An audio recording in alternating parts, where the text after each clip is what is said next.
আসসালামু আলাইকুম রহমতুল্লাহি ওয়া বারাকাতুহু। সম্মানিত আমাদের ডিএক্সএন প্ল্যাটফর্মের সম্মানিত সদস্যবৃন্দ এবং আমাদের লিডারগণ এবং আমাদের বড় ভাইয়েরা, আশা করি আপনারা সবাই ভালো আছেন। আমি একটা ছোট্ট টিপ দিয়ে যাচ্ছি, দেখুন নতুন ভাইদের জন্য। আমরা সবাই দুধকে তো চিনি। দুধ যদি খারাপ হয় তাহলে ওটা দই হয়ে যায়, কিন্তু দুধের দামের চেয়ে দইয়ের দামের মূল্য অনেক বেশি। আর দই যদি খারাপ হয়ে যায় তাহলে পনির হয়ে যায়, কিন্তু দইয়ের চেয়ে পনিরের মূল্য অনেক বেশি। যেমন আঙ্গুর ফল যদি খারাপ হয়ে যায়, আঙ্গুর ফল কিন্তু অনেক দামি। আঙ্গুর ফল যদি খারাপ হয়ে যায় তাহলে ওটা উইনে পরিণত হয়। আবার দেখা গেছে আঙ্গুরের দামের চেয়ে উইনের দাম বেশি। তো এটা বললাম, আমরা যারা নতুন আছি, দেখুন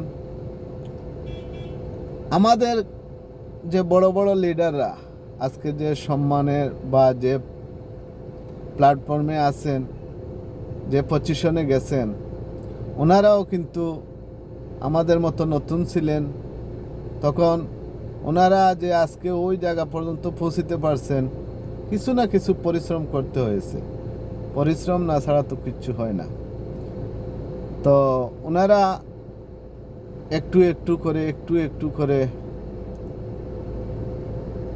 এই সামনের দিকে এগিয়ে গেছেন। তাই আমরাও একটু করে সেটা অর্জন করব। আমরা দেখুন, আপনি যদি মনে করেন আপনি একটা ব্যবসা করবেন, ব্যবসা কি করবেন, আপনার কিছু পুঁজি আছে, আপনি একটা দোকান করবেন। দোকানটা করতে হলে আমাদের প্রথমে একটা ঘর তৈরি করতে হবে। ঘর তৈরি করতে হলে আমাদের কি লাগবে? ওটাতে মাটি কাটতে হবে। ওটাকে নির্মাণ করতে হলে, একটা ঘর নির্মাণ করতে হলে কতটুকু কাজ, সেটা তো একটু থিঙ্কিং করে বুঝতে পারতেছেন আপনারা। তো সেই কাজগুলো করে তারপর ঘরটা যখন পুরাদম তৈরি হবে, মানে একদম কাজ শেষ হবে ঘরের, তখন আপনি ঘরের ভিতরে ঢুকে বসতে পারবেন, বা কোনো কিছু যদি এখন আপনি সেল করতে চান, সেল করতে পারবেন। তো প্রথমে তো কথা হচ্ছে আমাদের নতুনদের, দেখুন জিনিসটা কষ্ট মনে হতে পারে অনেক কিছু। কোনো কিছুতে আপনি যদি প্রতিষ্ঠিত হতে চান তাহলে অবশ্যই কিছু কর্ম করতে হবে। তাই নতুন যারা মাঠে নেমে সেই আমাদের ডিএক্সএন প্ল্যাটফর্মের কাজগুলো করবেন মনের আনন্দের সাথে, মনের আশা নিয়ে, যে আমি এই কাজটা শুরু করেছি, এই কাজটা আমি শেষ করব এবং আমি আমার যে স্বপ্নের স্থানে যেতে চাই সেখানে যাব। কারণ সবাই একটা ঘর তৈরি করলেও সে চায় যে ওই ঘরের তাড়াতাড়ি কাজ শেষ করে ওই ঘরে শোয়ার জন্য। তো অবশ্যই আপনারা বুঝতে পারছেন। ধন্যবাদ সবাইকে। সবাই ভালো থাকবেন, সুস্থ থাকবেন।